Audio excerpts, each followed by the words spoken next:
शुरुआत करते हैं। हाथरस कांड पर आज सियासत भड़क उठी और इस सियासत की सूत्रधार रही कांग्रेस, जिसने राहुल और प्रियंका गांधी की अगुवाई में सड़क पर उतरने का फैसला किया।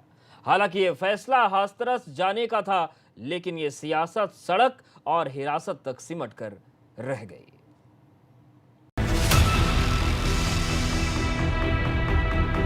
कहते हैं हम हिंदू धर्म के रखवाले हैं। हमारे धर्म में कहाँ लिखा है कि आप एक पिता को अपनी बेटी की चिता को जलाने से रोक सकते हैं।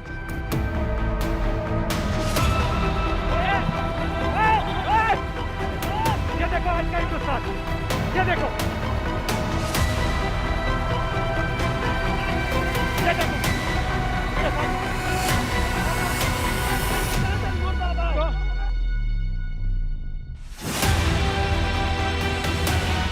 रात के अंधेरे में जलती चिता की लपटों में उत्तर प्रदेश की सियासत सुबह होते ही झुलसने लगी।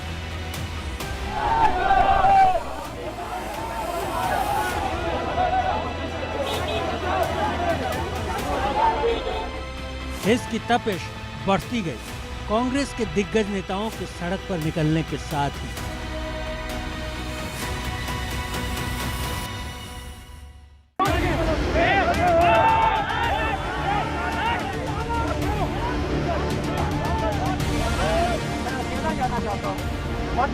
कहता है पब्लिक असेंबली, मैं पब्लिक असेंबली नहीं करना चाहता हूँ। महिलाओं की सुरक्षा की जिम्मेदारी सरकार को लेनी पड़ेगी। आपको याद होगा पिछले साल तकरीबन इसी समय हम उन्नाव की बेटी की लड़ाई लड़ी। कांग्रेस के सियासी संग्राम की ये वो आखिरी तस्वीर है जिसमें हाथरस पहुंचने की कवायद का अंत दिल्ली वापसी के साथ खत्म हो गया और इस तस्वीर के केंद्र में रहे राहुल गांधी और प्रियंका गांधी।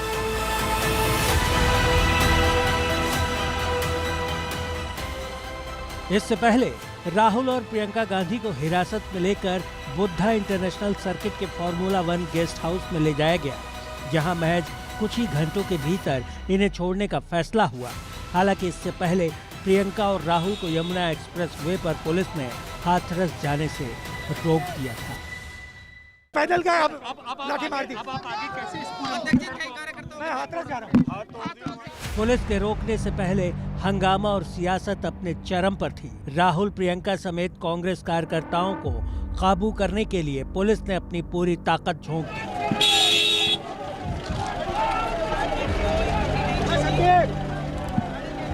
यहाँ कमान खुद एडिशनल डीसीपी रणविजय सिंह ने संभाल रखी थी, जिनसे राहुल गांधी की बहस और नोकझोंक भी हुई। इस बहस में राहुल गांधी को पुलिस ने हिरासत में लेने की बात कही तो राहुल ने हिरासत में लेने की वजह पूछ ली।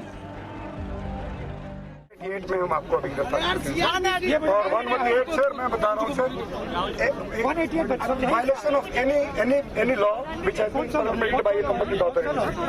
ऐसा है सर, जिलाधिकारी हाथरस का हम लोग के पास पत्र है। आपके लॉ एंड ऑर्डर की तानाशाही का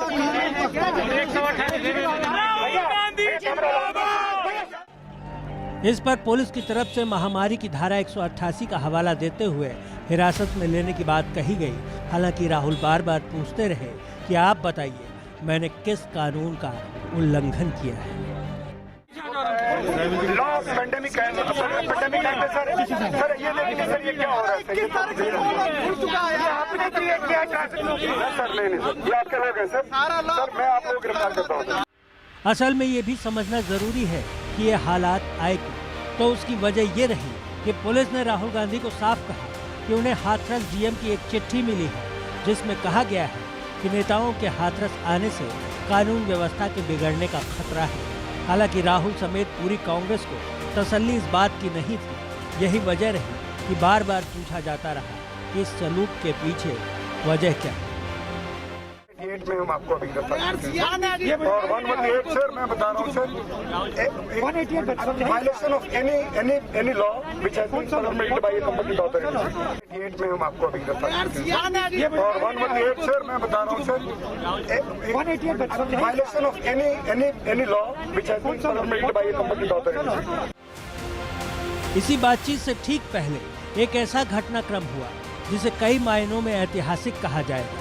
दरअसल हाथरस जाने के लिए पदयात्रा कर रहे प्रियंका और राहुल को रोकने की कोशिश की गई। इस कोशिश में राहुल गांधी से पुलिस ने धक्का मुक्की भी की, उनके गिरेबान पर भी हाथ डाला और उन्हें रोकने की कोशिश में तो एक बार जमीन पर भी गिरा दिया।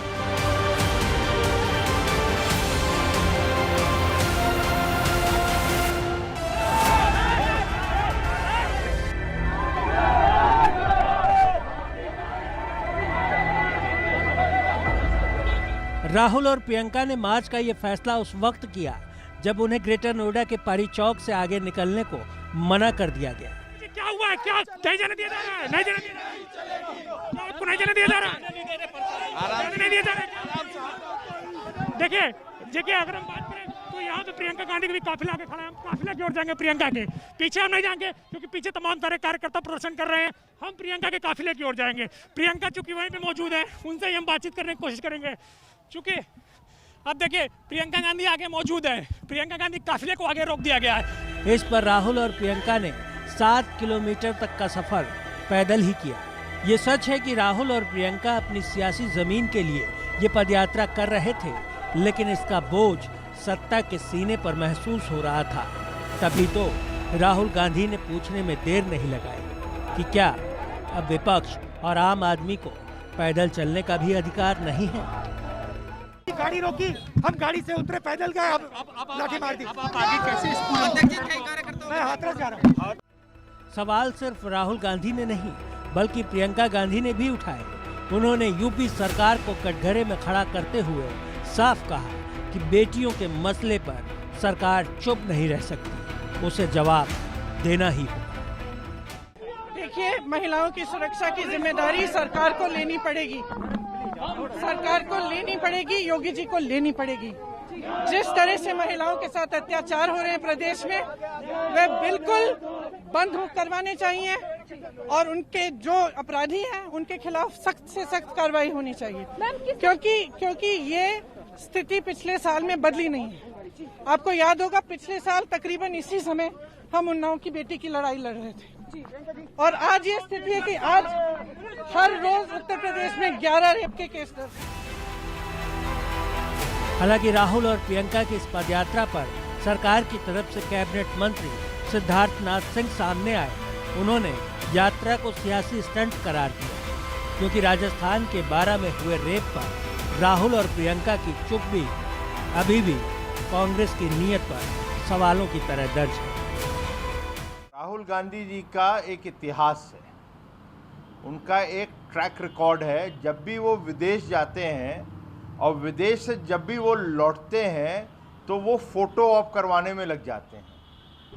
आज भी जो एक्सप्रेसवे पे चल रहा है वो फोटो ऑप ही हो रहा है, ना ही कोई सहानुभूति या संवेदनशीलता उनकी तरफ से या प्रियंका गांधी जी की तरफ से दिख रही है।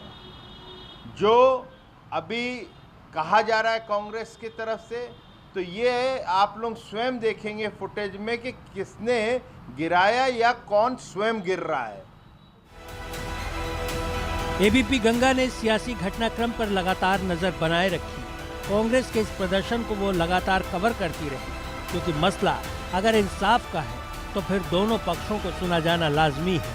वैसे हाल फिलहाल के सियासी इतिहास में ये दूसरा मौका है जब राहुल और प्रियंका को हिरासत में लिया गया है। 9 साल पहले राहुल को भट्टा परसौल जाते हुए तो प्रियंका को सोनभद्र के उम्बा जाते वक्त हिरासत में लिया गया। नोएडा से अविनाश तिवारी के साथ ब्यूरो रिपोर्ट एबीपी गंगा। तो जिस तरीके से